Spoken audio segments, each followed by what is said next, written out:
In my past life, fear was a luxury I couldn't afford. I dragged a deadly venomous snake out of the house, believing I had saved my entire family. I thought my in-laws would be grateful. But that very night, my sister-in-law Luna's 6-month-old unborn child died in her womb.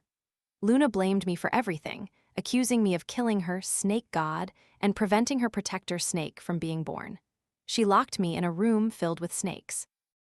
My husband, Ethan, and my mother-in-law witnessed it all, yet they chose to help Luna conceal her crime and then disposed of my body. My poor parents, searching for me, died in a car accident. My husband's family used their inheritance to marry Ethan off to another woman, and their lives only got better. When I opened my eyes again, I was back on the exact day I first saw that massive snake. This time, I'd used the excuse of caring for Luna to invite her over. A family should always be complete, shouldn't it? A whispering sound echoed in my ears, raising goosebumps on my skin. Opening my eyes, I found myself standing perfectly intact at my doorstep, no snake bites or gruesome fang marks like before. I had been reborn. Reborn to the precise moment the snake was about to slither into the house. In my past life, I hadn't even had time to be afraid.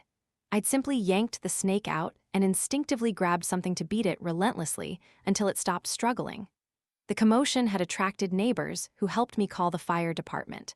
Only when the firefighters arrived did I learn it was an African black mamba, the world's most aggressive and venomous snake. It strikes instantly upon seeing you. If I hadn't grabbed its tail and accidentally hit its weak spot, I would have been the one to die.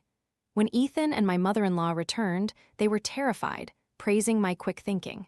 If that snake had gotten into the house, they'd said, we'd never have found peace. That evening, however, my mother-in-law received a phone call. After listening, she looked utterly shocked and disbelieving. She threw the phone down and dragged me to the hospital. Luna's at the hospital. Hurry, come with me. It turned out Luna had been admitted. I thought, she's only 6 months pregnant. If she's going to the hospital this late, it must be serious. I didn't ask many questions, just grabbed the keys and followed my mother-in-law. At the hospital, I didn't see Luna or any of her family, only a nurse who asked, "Are you too the patient's family? The expectant mother is in critical condition. We need someone to pay the hospital fees." As soon as she heard payment, my mother-in-law turned to me. "I'm not good with phone payments, dear. Can you pay for your sister-in-law for now? I'll pay you back later." I didn't believe for a second that she didn't know how to use her phone for payments. She'd even had Ethan link his bank account for her online shopping for health supplements. It was clear she wanted *me* to pay. Thinking she was still family, I said nothing and paid the bill. When I returned, the doctor came out of the operating room. "We're very sorry," he said, his voice grave. "The patient was brought in too late. We couldn't save the baby." Just then, Luna's in-laws arrived. They collapsed to the floor as if their world had ended, wailing uncontrollably. "That husband killer, you brought a curse into our family, not a wife," Luna's mother-in-law shrieked, hitting her son's back. Eating well, dressing well, yet for 2 or 3 years her belly didn't budge. And after all that difficulty conceiving, she couldn't even keep the baby. "I told you before. I went to a fortune teller. This girl is bad luck. You didn't believe me." Our business went downhill after she came, and now she can't even keep a child. My grandson, oh, my grandson. Hearing Luna's mother-in-law dump all the misfortune onto her, my mother-in-law couldn't stand it. She charged forward, ready to fight the other woman. Eventually, the hospital had to call the police. The entire group was taken to the station for a lesson before finally calming down. I thought after this incident, the two families would cut ties. To my surprise, a little over a month later, after Luna had completed her postpartum recovery, she came to our house. Her complexion looked quite good. I even advised her to rest and recuperate, assuring her she could have more children. She smiled brightly, no hint of anything unusual. That evening, Ethan hadn't returned from overtime, so I warmly invited her to stay for dinner. To my shock, she immediately agreed. It felt a bit strange, but I didn't think much of it. Little did I know, the moment I drank the glass of water she poured for me, I drifted into a haze and then passed out. As my eyes closed, a sudden realization struck me. After her marriage, Luna hadn't had a single meal at our house for a very long time. Every time she visited, she'd only stay for a brief moment before leaving right away. When I woke up, a chilling hiss vibrated in my ears, making me recoil. The room I was in had no air conditioning, yet my entire body felt icy cold. Something slick and slithery crawled over my bare skin, sending goosebumps erupting everywhere. Immediately, a burning pain spread throughout my body. I opened my eyes to find several large snakes slithering all over me. Panic seized me, not even registering the bite marks.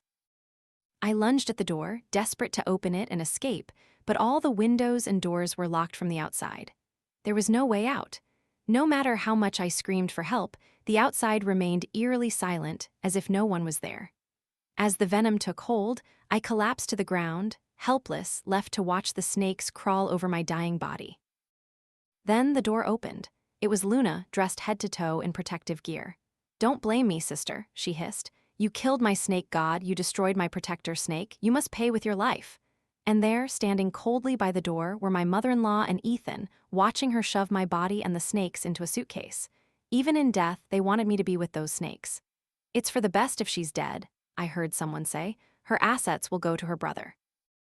And my grandson," my mother-in-law's voice, "can legitimately inherit the family name." It turned out Ethan already had a secret family outside, with children. So, the whole family conspired to discard my body, fabricating a story that I had voluntarily abandoned them. My poor parents, unable to believe I would leave, searched everywhere for me, only to die in a car accident. My husband then used their inheritance to marry Serena, and they lived a happy life.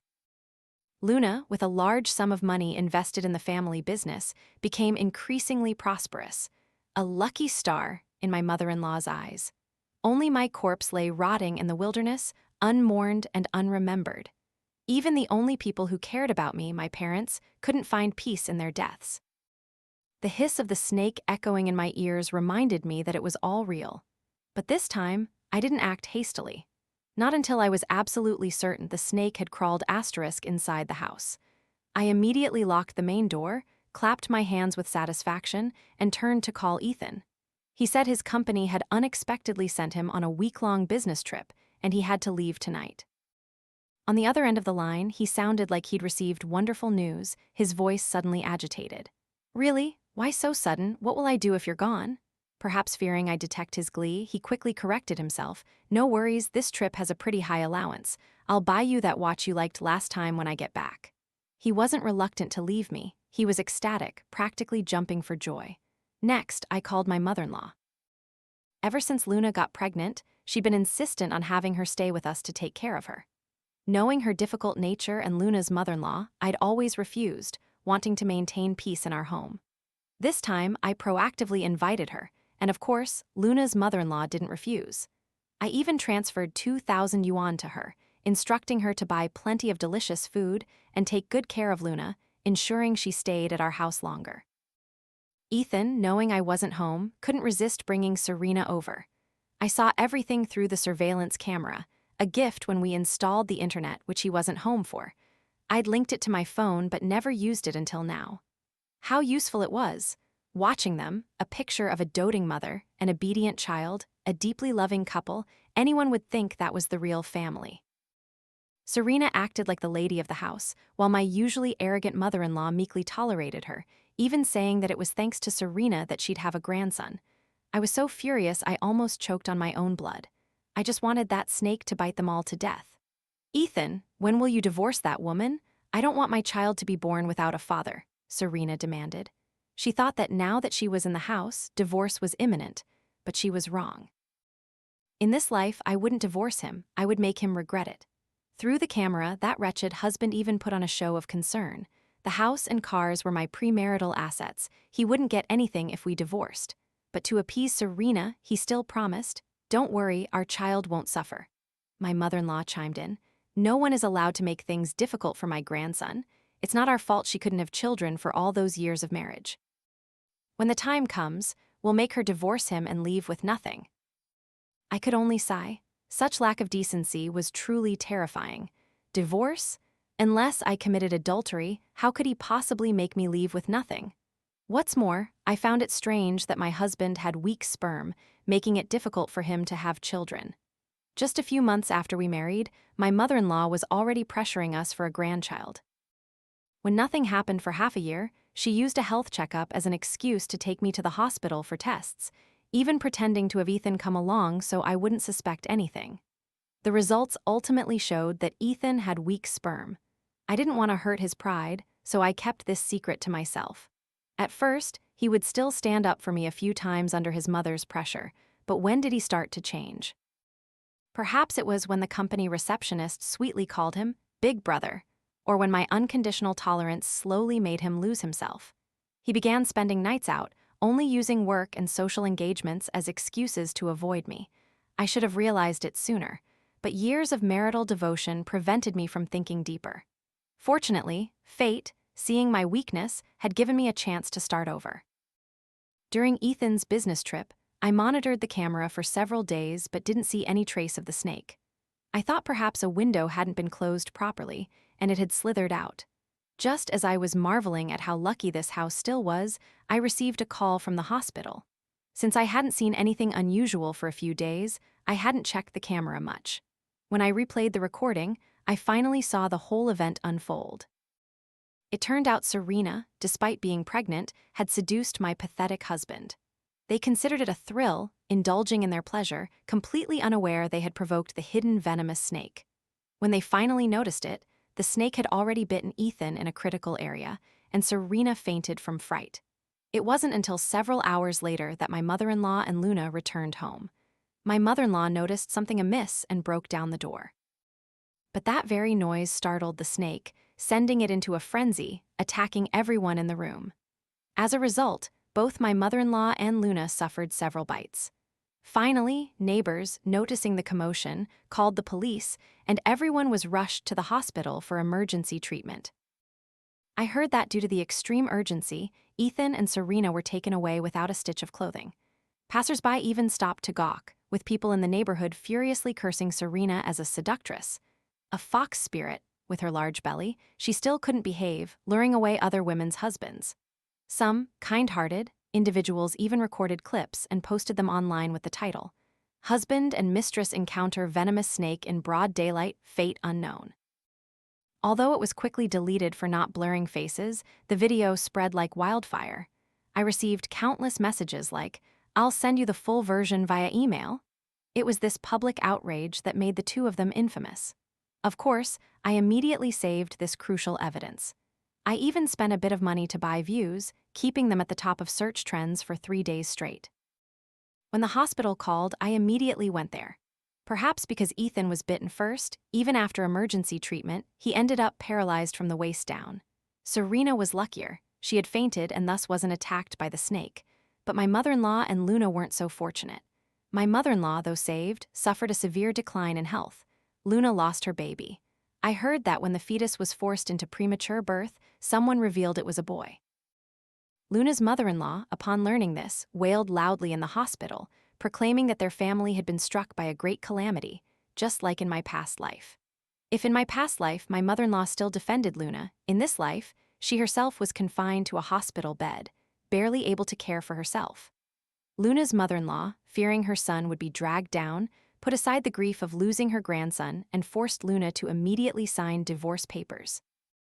The scene I witnessed at the hospital was a chaotic mess. Luna, pale-faced, lay on the bed with empty eyes. Her 6-month pregnant belly was now flat. Her husband and his mother stood by the bed, their faces icy, pressuring her to sign the divorce papers. Her husband raged, "You're like this now, how can you continue living? Sign it quickly. Let's go our separate ways." His mother chimed in, "My family can't afford to be dragged down by you. The child is gone, you're broken. Do you still deserve to be a daughter-in-law in my house?" My mother-in-law, despite having just undergone surgery, struggled to stand up and yell at them. "Do you have any conscience left? My daughter just lost her child, and you're forcing her to divorce." Luna's mother-in-law refused to back down, shouting, "How dare you say that? Your family must have done something immoral to be bitten by a snake." My mother-in-law trembled with rage, pointing a finger at them. "You people are utterly unreasonable. You want a divorce? Don't even dream about it." I thought to myself, this family truly did something immoral. In my past life, Luna killed me, Ethan and my mother-in-law covered it up, and caused my parents' deaths. In this life, I would make them experience everything I endured. At that moment, a nurse entered the room with a stern expression. "This is a hospital. Please keep the noise down. If you continue arguing, we'll have to ask everyone to leave." Luna's husband and mother-in-law, realizing that arguing today wouldn't solve anything, threw the divorce papers onto the bed, snorted coldly, and turned to leave. My mother-in-law's eyes followed them, as if wanting to bore holes through both of us. When her gaze swept over me, it stopped, fixing me with a cold stare. You. Go home now, clean up a bit, and cook some dishes. Poor Luna just lost her child. She needs nourishment. I gave a faint smile, not answering immediately, but looking directly into her eyes. Have you forgotten, Mother? I am not your servant. Seeing that I didn't move, my mother-in-law raised her voice. What's with that attitude? An unfilial daughter-in-law. Let me tell everyone. She thought I was afraid of gossip, but I was no longer the submissive woman I was in my past life. Go ahead and speak, I thought. Let's see who people will believe, you or me. My mother-in-law, seeing no fear in me, grew even louder. Are you trying to rebel? Even if my son cheated, it's because you didn't know how to keep his heart. She wanted me to serve the whole family by labeling me an unfilial daughter-in-law. So, infidelity is justified. Everyone in this hospital knows what your son and Serena did in our house, and you still expect me to wait on you all? That's a pipe dream. People around us started to whisper. An old lady couldn't help but interject. Her own son does something wrong, and she expects her daughter-in-law to serve them. Is that logical?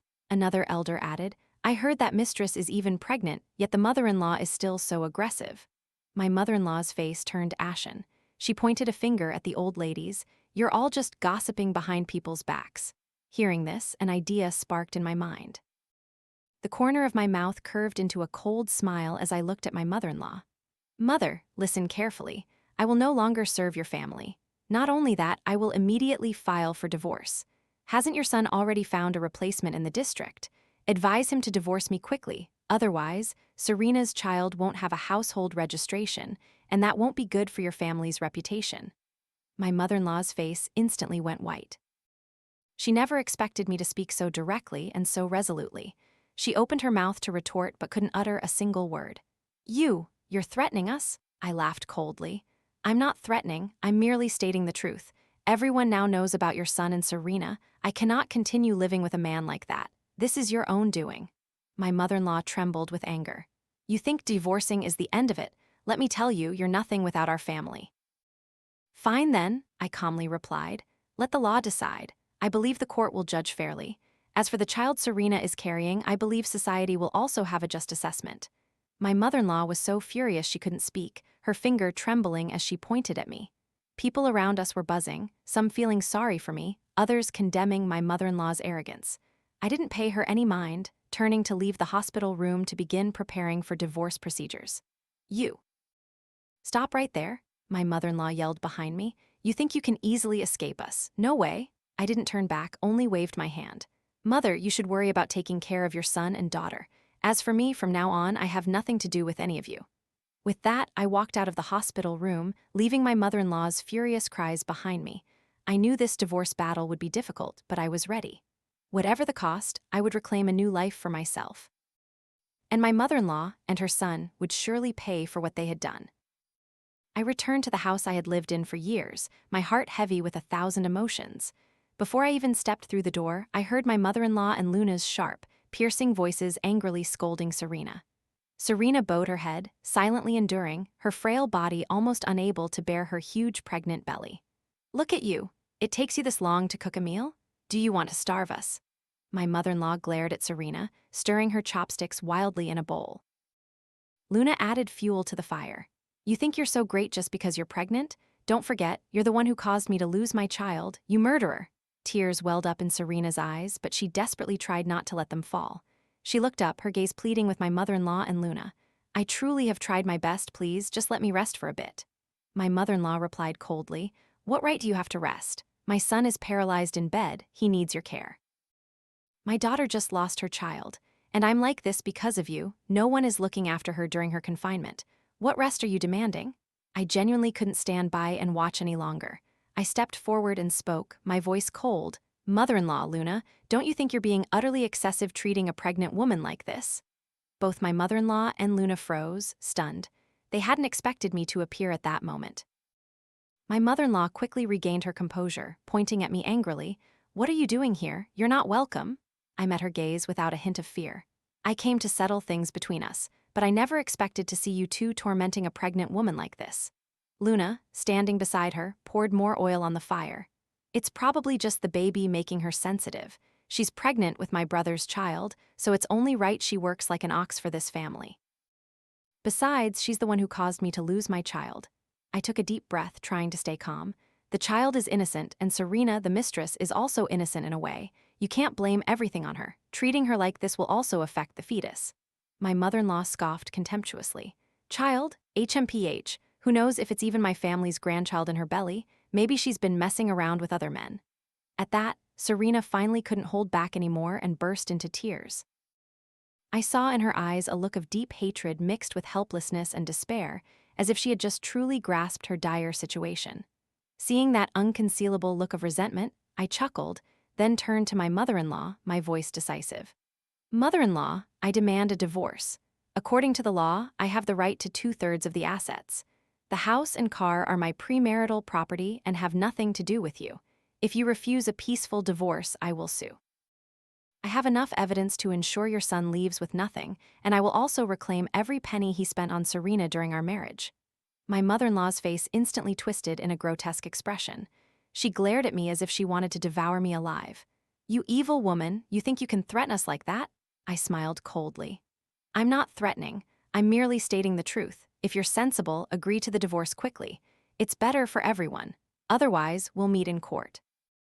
My mother-in-law, seeing my unwavering resolve, knew I was serious. She began to feel afraid that I would actually sue and leave her son penniless, afraid that I would demand back all the money he'd spent on Serena. In the end, she had to drag her paralyzed son to court with me to complete the divorce procedures. During the divorce, that wretched husband still tried to pull tricks to hold on. But when he saw my gaze, a mixture of pity and sarcasm, he instantly crumbled. He knew he had completely lost me, as well as this family. Ultimately, I successfully divorced him. After the divorce, my ex-in-laws still tried to claim my house, but I wouldn't yield easily. I immediately put the house up for sale below market value, with one sole condition. The real estate agent had to help me get these bloodsuckers out of my home. The agent quickly found a buyer. My ex-husband's family was forced to move out. All 4 of them crammed into a dilapidated house less than 50 square meters. Their lives became incredibly difficult and miserable. As for me, I packed my bags for a spontaneous trip. Along the way, I met many interesting people and admired countless beautiful sights. I felt a sense of freedom and lightness I had never known, as if I had truly been reborn. I knew that despite the hardship, I had won this divorce battle. I had reclaimed a new life for myself, escaping the family that had caused me so much pain. I would continue to strive to create a better future for myself. I believed that as long as I bravely moved forward, magnificent landscapes surely awaited me. I thought I would finally have some peace, no longer hearing anything about my ex-husband's family, and could enjoy the tranquility of my new life. But life is always full of drama. Immediately upon returning from my trip, I heard news about my ex-husband's family. I learned that my mother-in-law and Luna had been so excessively cruel to Serena that she finally couldn't bear it anymore and retaliated. First, she tricked my ex-husband out of all his money. Then, despite her advanced pregnancy, she went to the hospital for an abortion. Even more maliciously, she sent a photo of the intact, bloody fetus directly to my ex-husband and mother-in-law, along with a hospital certificate stating that my husband was no longer capable, a sterility report. After doing all that, Serena coolly vanished as if evaporated from the earth. My mother-in-law, upon seeing those photos and the report, instantly fainted from anger. The cherished grandson she had longed for would never be born in this lifetime. As soon as she regained consciousness, Luna lunged at me, intending to hit me, directing all her rage and resentment toward me. And so, their entire family launched a massive online campaign against me. They claimed I had no conscience, demanding a divorce as soon as my husband was paralyzed, and taking most of their assets, leaving my husband and mother-in-law without money for medical treatment. They even circulated photos of other people's backsides, fabricating stories that I had committed adultery during our marriage. Some uninformed netizens immediately joined in, cursing and slandering me. They even started live streams, showcasing my ex-husband lying paralyzed in bed and Luna recuperating from childbirth. My mother-in-law, stingy with hiring help, cared for both of them herself, making viewers who didn't know the truth feel pity. Some netizens, unaware of the full situation, even spontaneously started fundraising, sending virtual gifts and supporting the live stream. Meanwhile, my house was vandalized with red paint and rotten eggs. Faced with all of this, I chose silence. They assumed I was afraid and hiding, but I had already reported them to the police and was awaiting the investigation results. Ultimately, the police clarified the entire truth. I immediately issued an official statement to clear my name. At the same time, the city police department publicly confirmed that my words were true. My mother-in-law and Luna were summoned by the police. My mother-in-law, under immense pressure from the investigative authorities and perhaps feeling guilty towards her daughter, finally took full responsibility and was temporarily detained for 15 days. For her, that was certainly a period of both physical and mental torment. Perhaps in detention, she began to regret being so cruel to Serena and for dragging me, an innocent person, into that whirlpool. When Luna learned her mother was arrested, she rushed back home but unexpectedly found herself the target of an online outrage. Every day, people would come to her house, vandalizing it, demanding back the fraudulent donations. All her social media accounts were blocked, and the money within was frozen, inaccessible. What pained her most was that during this time, her husband had secretly transferred all their joint assets and then, citing irreconcilable differences, filed for divorce. As a result, Luna was forced to divorce without receiving a single penny. Her world seemed to collapse in an instant, but fate was not done with her yet. Not long after the divorce, she learned that her ex-husband had immediately married a woman who was 8 months pregnant. It turned out his new mistress had been pregnant even before Luna. That cruel truth was like a powerful punch, shattering all her remaining illusions. In a fit of rage and despair, Luna lost her mind, armed herself with a knife, went to her ex-husband's wedding, and stabbed him more than a dozen times. In that moment, her heart held nothing but hatred and a burning desire for revenge. But that act didn't bring liberation. Instead, it pushed her into an even deeper abyss. No sooner had my mother-in-law been released than Luna was arrested and imprisoned. This time, she faced a much harsher legal penalty. As for me, despite enduring the storm, I ultimately maintained my innocence and peace. I understood that this outcome wasn't due to luck, but to my own courage in facing difficulties head-on instead of choosing to flee. Life is always full of drama and surprises, but as long as we maintain our courage and faith, we will overcome everything and welcome a new life. I will continue to move forward, seeking my own happiness and future. As for my ex-husband's family, their destiny was perhaps already set for tragedy. Luna's case quickly went to trial. Due to the severe nature of her actions, the court handed down a death sentence. For Luna, this was the heaviest blow. Faced with death, she finally felt fear and desperately tried to find a glimmer of hope in detention. Luna claimed mental instability, requesting a lighter sentence. She testified that at the time of the crime, she was in an extremely unstable psychological state, unable to control her actions.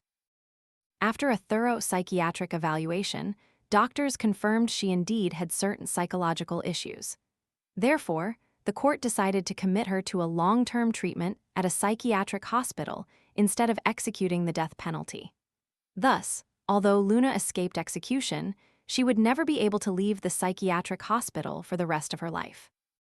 For her, that might be even crueler than death, as she would have to live the rest of her days without freedom, losing the life of a normal person, forever submerged in madness and chaos. When I heard this news, I didn't feel much emotional upheaval.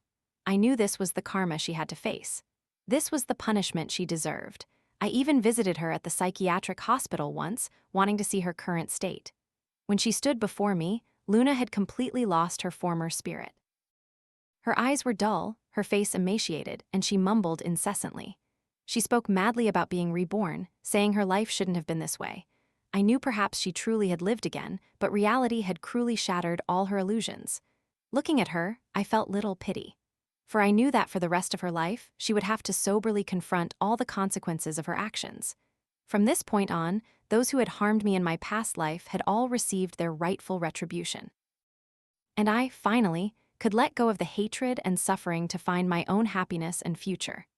Life is always full of surprises and drama, but as long as we are brave and steadfast, we will surely overcome adversity to embrace a new life.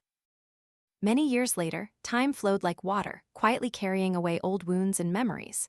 I found a husband who truly loved me. His gentleness and understanding were like spring sunshine, warming my once wounded heart. We had a kind and adorable daughter together. Her laughter was like a little angel's, bringing immense joy to our family life. One day, as I walked with my daughter on the street, enjoying our warm mother-daughter moment, my eyes were drawn to a disheveled, deranged old woman. She wore ragged clothes, her hair was messy, and she was rummaging through trash cans for food. People around whispered, "I heard her son is paralyzed, the whole family has no income, she has to pick up scraps to feed them all." I looked closer, my heart profoundly shaken. That woman was my once arrogant and tyrannical ex-mother-in-law. Time had deeply etched its marks upon her. There was no trace left of her former aggression or haughtiness, only weariness and old age. A myriad of emotions surged within me. She had once caused me extreme suffering, pushing me to the brink of despair. But seeing her like this, the last vestiges of hatred within me dissolved. I took my daughter's hand and quietly left that scene. I knew that now I had my own happiness and future. There was no longer any need to torment myself over past resentments. My ex-mother-in-law's decline was perhaps the karma she had to receive, another arrangement of life for her. As for me, I will continue to move forward, seeking a new and more beautiful life. I will cherish everything I have, building my family with all my heart so that my daughter can grow up in love and care. I believe that as long as we are brave and steadfast, we will surely overcome all difficulties to embrace the beautiful life ahead. And the wounds and hatred of the past will, with time, gradually fade away in the river of years.